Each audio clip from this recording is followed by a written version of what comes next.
नमस्कार दोस्तों, स्वागत है आपका अपना स्टडी चैनल लर्निंग जीएस वाला में। दोस्तों आज हम अलंकार का लास्ट चैप्टर जो एक प्रैक्टिस सेट लेकर के आए हैं कि जो पढ़े हैं वह कितना आप समझ रहे हैं वह जानने के लिए। तो चलिए बिना समय गंवाए शुरू करते हैं अलंकार के कुछ उदाहरणार्थ प्रश्न को लेकर के, जिसमें हमारा पहला प्रश्न होगा, इन पंक्तियों में कौन सा अलंकार है। इन पंक्तियों में कौन सा अलंकार है। चारु चंद्र की चंचल किरणें खेल रही थी जल थल में। तो ये आपको बताना है कौन सा अलंकार होगा इसमें। तो इस पंक्ति में यमक, उपमा, अनुप्रास, सलेस। तो ध्यान दीजिए क्या हम बताए हैं आपको। चारु चंद्र की चंचल किरणें, देखिए च यहाँ भी आया है, च यहाँ भी आया है और च यहाँ भी आया है। च व्यंजन की क्रम बार आवृत्ति आने के कारण यह कौन सा अलंकार हुआ। तो यह अनुप्रास अलंकार हुआ। ऑप्शन संख्या सी सही हो जाएगा, अनुप्रास। उपर्युक्त पंक्तियों में अनुप्रास अलंकार है जहां पर वर्णों की आवृत्ति बार बार हो वहां अनुप्रास अलंकार होता है। उपर्युक्त पंक्तियों में च वर्ण की आवृत्ति बार बार हुई है। चलिए आगे चलते हैं दूसरे प्रश्न की ओर। वही मनुष्य है जो मनुष्य के लिए मरे। वही मनुष्य है कि जो मनुष्य के लिए मरे। पंक्ति में कौन सा अलंकार है। तो वही मनुष्य है। मनुष्य शब्द यहां भी आया है, मनुष्य शब्द यहां भी आया है। तो अब यह अनुप्रास होगा, यमक होगा, सलेस होगा, रूपक होगा। तो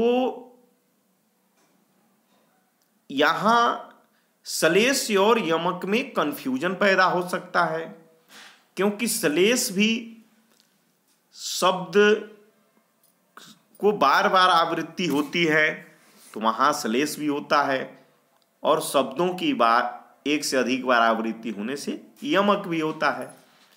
लेकिन अंतर क्या होता है कि जब शब्द के अनेक अर्थ हो तो वहां सलेस अलंकार होगा, और जब शब्द के एक ही अर्थ हो तो वो यमक अलंकार होगा। या फिर रूपक अलंकार, अनुप्रास अलंकार।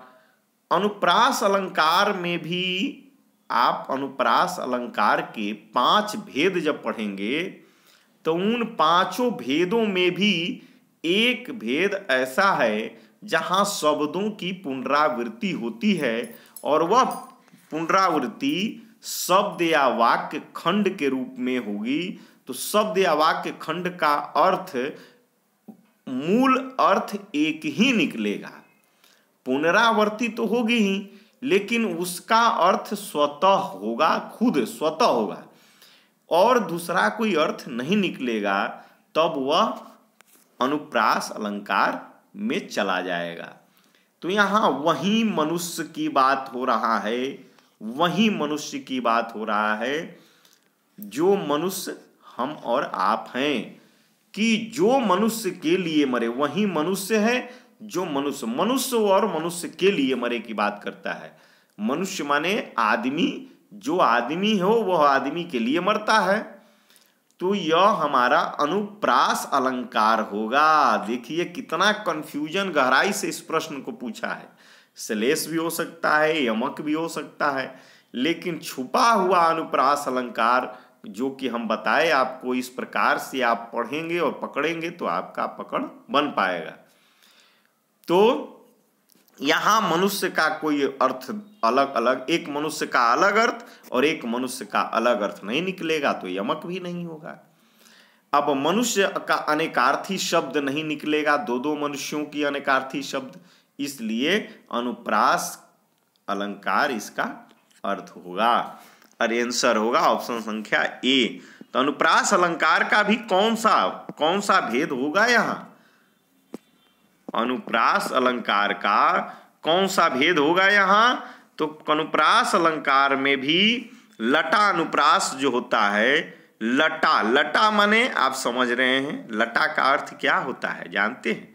लटा माने आप देखे होंगे, लटा माने वह लट एक दूसरे से जुड़ करके, पौधा देखे, पौधा वृक्ष, वृक्ष से लटा निकल करके निकलते एक दूसरे से एक समान देखे होंगे, ऊपर से नीचे लटका हुआ देखे हैं, नीचे लटका हुआ पतला पतला रेशा, उसे हम लोग क्या बोलते हैं? लटा। माने एक समान ही कई प्रकार के नीचे लटके रहते हैं, एक समान ही, लेकिन उनका अर्थ अलग अलग नहीं होता है, वो सभी लटा ही होते हैं। आप देखे होंगे हरे हरे नीचे लटकते हुए वृक्षों पर वह लटा बोला जाता है। माने एक समान होते अनेक लटके, लेकिन उनका सबका गुण एक ही होता है। उसी प्रकार यह, इसीलिए उसका लटा अनुप्रास नाम रखा गया है।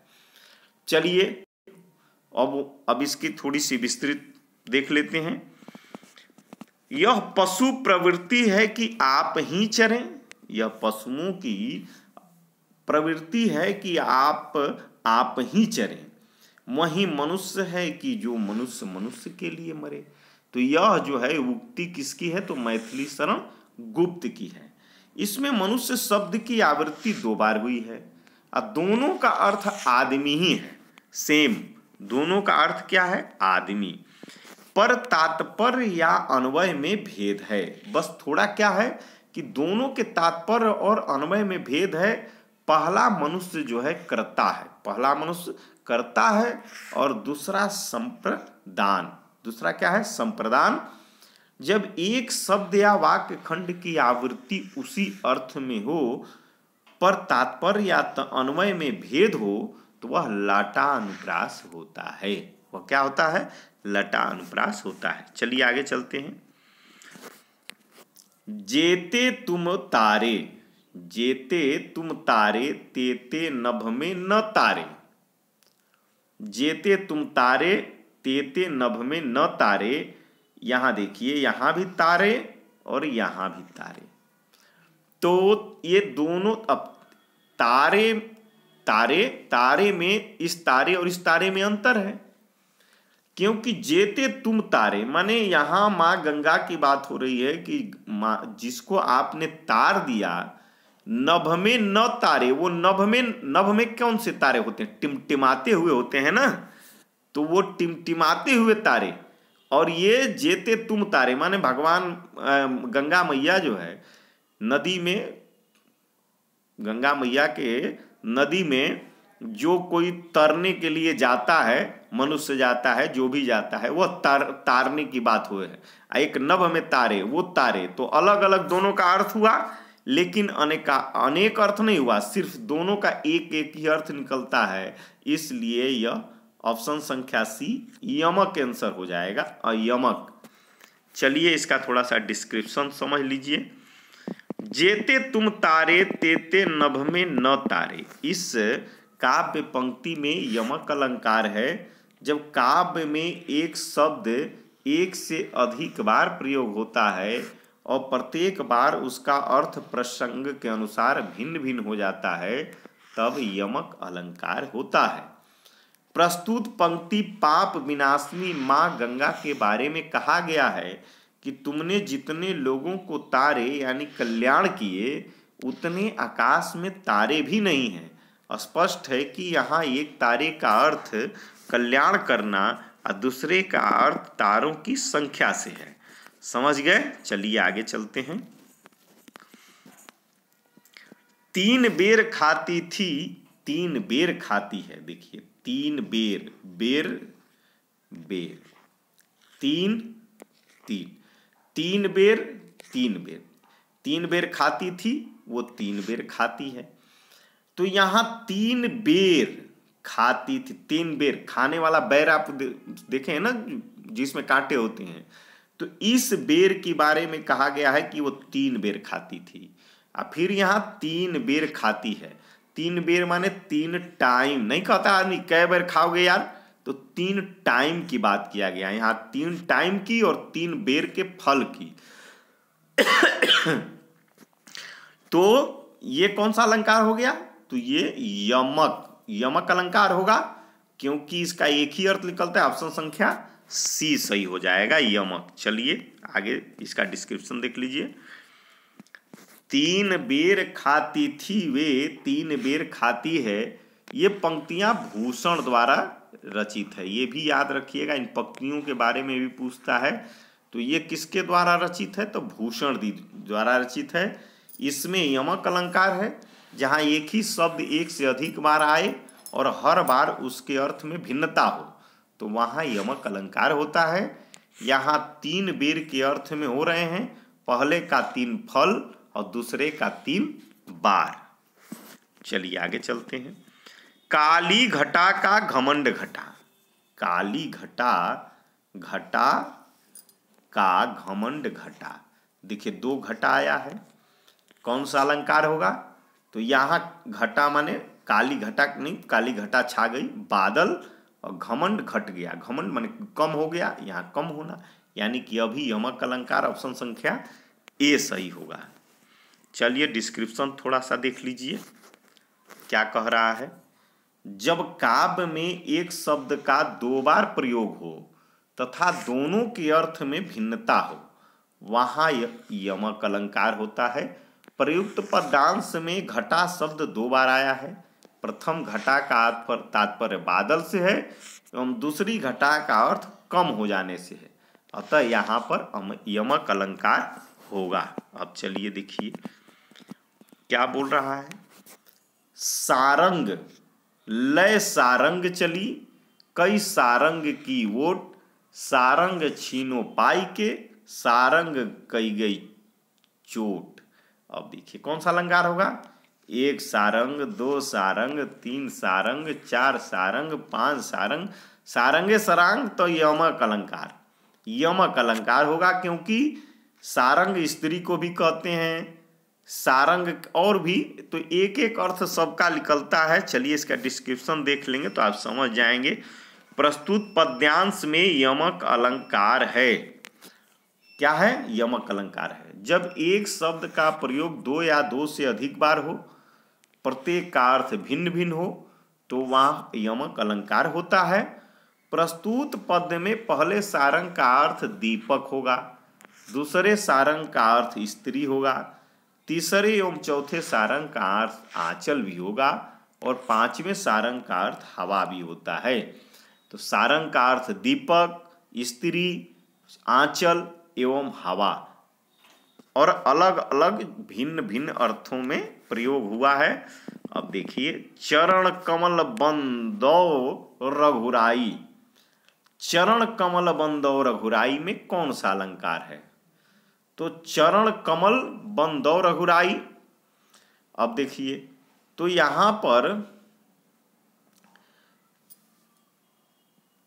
पर चरण कमल, चरण जो है कैसा है? चरण कमल बंदो माने रघुराई का चरण जो है कमल के समान है। रघुराई का चरण कैसा है? कमल के समान, यानी कि योजक चिन्ह कारक से जुड़ा हुआ है।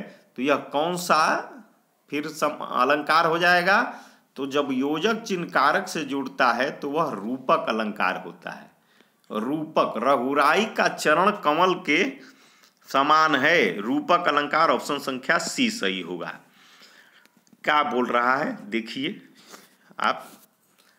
जहां उपमेय पर उपमान का आरोप करते हुए दोनों में अभेद बताया जाए, वहां रूपक अलंकार होता है।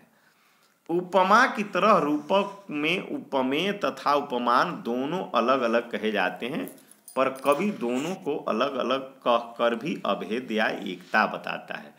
चरण कमल एकता को बताता है। उदाहरण चरण कमल, ये एकता में है बंदो रघुराई की, इसलिए यहाँ रूपक अलंकार होगा। चलिए आगे चलते हैं। क्या कह रहा है? अंबर पनघट में डूबो रही तारा, घट उषा नगरी में कौन सा अलंकार है? तो हमने आपको बताया है कि योजक चिन्ह से कारक से जुड़े रहने पर वह रूपक अलंकार होता है। अंबर पनघट माने अंबर में पनघट, तारा में घट, उषा में नगरी, यह रूपक अलंकार होगा। ऑप्शन संख्या ये सही हो जाएगा। चलिए आगे चलते हैं। चलिए इसको थोड़ा सा आप डिस्क्रिप्शन देख लीजिए। प्रस्तुत पद्यांश में रूपक अलंकार है क्योंकि इसमें अंबर, तारा और उषा उपमेय है, पर क्रमशः पनघट, घट और नागरी जो उपमान है का आरोप हुआ है। वाचक पद नहीं आए हैं और उपमेय प्रस्तुत तथा उपमान और प्रस्तुत दोनों का साथ साथ वर्णन हुआ है। चलिए, पापी मनुज भी आज मुख से राम नाम निकालते, माने पापी मनुज माने मनुष्य, पापी मनुष्य भी आज जो है क्या कर रहे हैं, राम नाम बोल रहे हैं, राम नाम। तो जब मनुष्य का कार्य जो है एक तरफ एक और ठीक दूसरे तरफ दूसरी बार दूसरे तरह से हो जाए, माने आप पापी मनुष्य भी राम राम बोल रहा है, माने वही मनुष्य अपने कार्य के व्यवहार में परिवर्तन ला देता है, तो वह दृष्टांत अलंकार हो जाता है। ऑप्शन संख्या सी, ऑप्शन संख्या सी। चलिए आगे चलते हैं। दृष्टांत थोड़ा यदि चाहें तो देख लें। प्रस्तुत पंक्ति में दृष्टांत अलंकार है जहां दो कथनों में बिंब प्रतिबिंब का भाव हो जाए, अर्थात पहले एक बात कहकर फिर उससे ही मिलती जुलती वही व्यक्ति द्वारा दूसरी बात कह दी जाए, तो वह दृष्टांत अलंकार होता है, दृष्टांत अलंकार होता है। खिली हुई हवा आई, खिली हुई हवा आई, फिरकी सी आई। कैसे आई? फिरकी सी आई। चल गई, चल गई पंक्ति में अलंकार है। माने देखिए, खिली हुई हवा आई, फिरकी सी आई और चल गई, यहां कौन सा अलंकार होगा? तो आपको बताए हैं उत्प्रेक्षा में क्या होता है कि मनहु जनहु आपको मिल जाएगा। उपमा में वाचक चिन्ह से भी जुड़ जाता है, और जबकि अनुप्रास में व्यंजन का बार बार आवृत्ति होता है, और संभावना में तो संभावना उसमें दिखाई जाती है। तो खिली हुई हवा आई फिरकी सी, ये उपमा अलंकार होगा। उपमा अलंकार वाचक चिन्ह बताए हैं आपको ना, सी से सो ज्यों, ये उपमा अलंकार में होता है। ऑप्शन संख्या बी सही होगा। वाचक चिन्ह सा सी शेष ज्यों ये सब जुड़ा रहता है। थोड़ा सा देख लीजिए डिस्क्रिप्शन। प्रस्तुत पद्यांश रघुवीर सहाय के द्वारा रचित है जो बसंत के आगमन पर उद्धृत है। इस पद्यांश में फिरकी सी प्रयुक्त हुआ है, फिरकी सी देख रहे हैं ना। अतः उपमा अलंकार है। उपमा अलंकार में समान धर्म, स्वभाव, गुण अथवा शोभा के आधार पर एक वस्तु की तुलना दूसरे वस्तु से की जाती है। तो प्रस्तुत पंक्ति में एक वस्तु की तुलना दूसरे वस्तुओं से की गई है। अब चलिए आगे देखते हैं क्या बोल रहा है।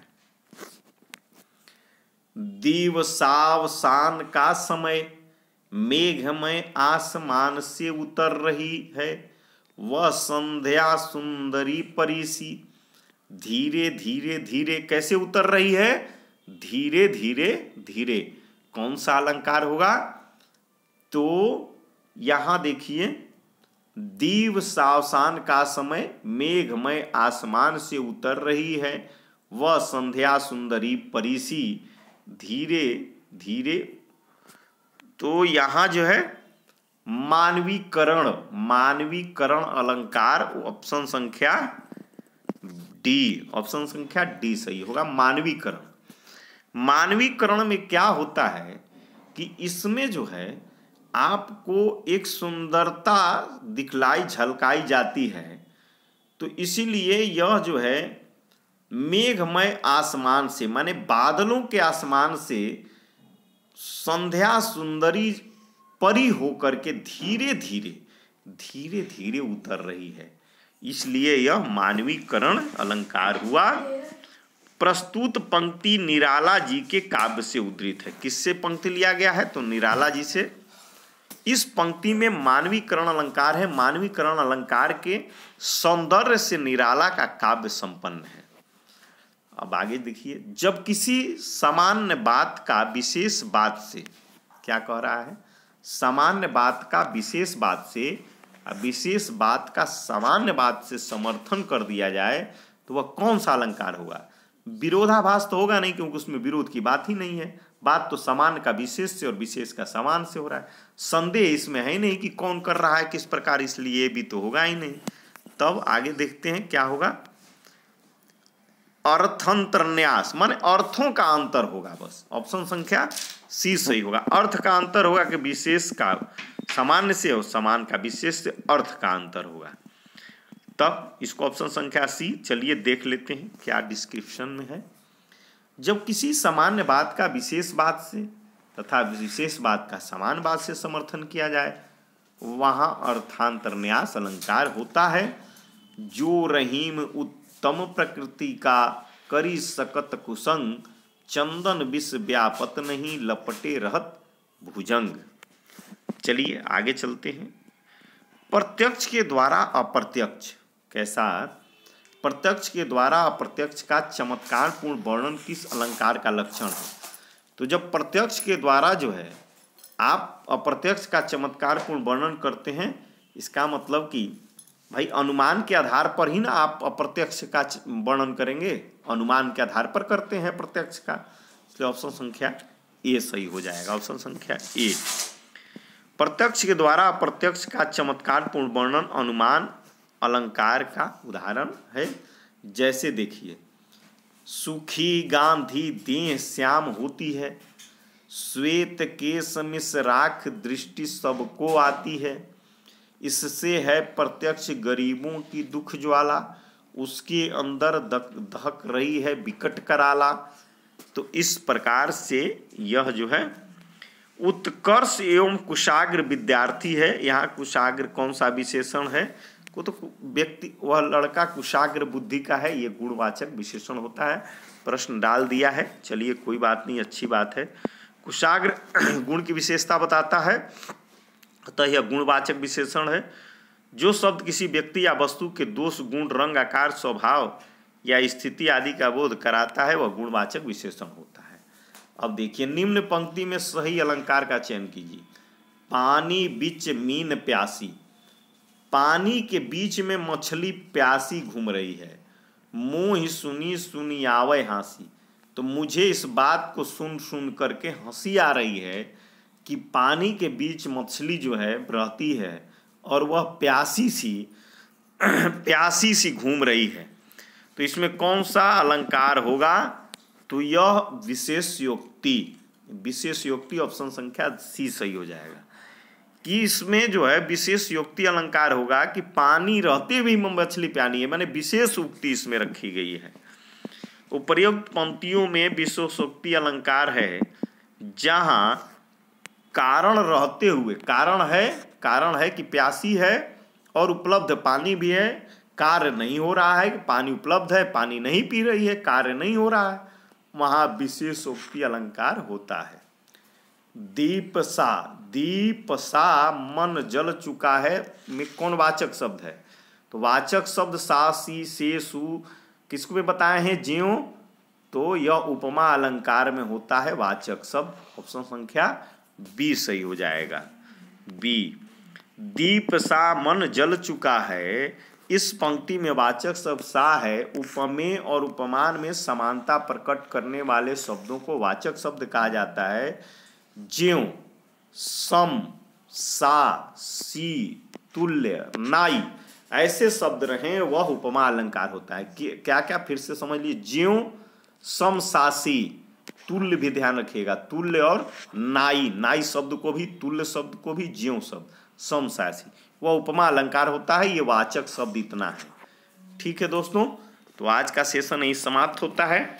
आज हमारा अलंकार चैप्टर समाप्त हुआ। दोस्तों वीडियो यदि इससे अलंकार को अच्छे समझना है तो आगे मेरा और 2 वीडियो पड़ा हुआ है, संधि भी पड़ी हुई है, कई वीडियो में अच्छी बना चुका हूँ। चलिए दोस्तों, तो इसी तरह की वीडियो पाने के लिए चैनल को सब्सक्राइब करके बेल आइकन को दबा दें, चैनल को लाइक भी करते चलें ताकि जो मुझे मेरा मनोबल बढ़ता रहे। धन्यवाद दोस्तों, थैंक यू।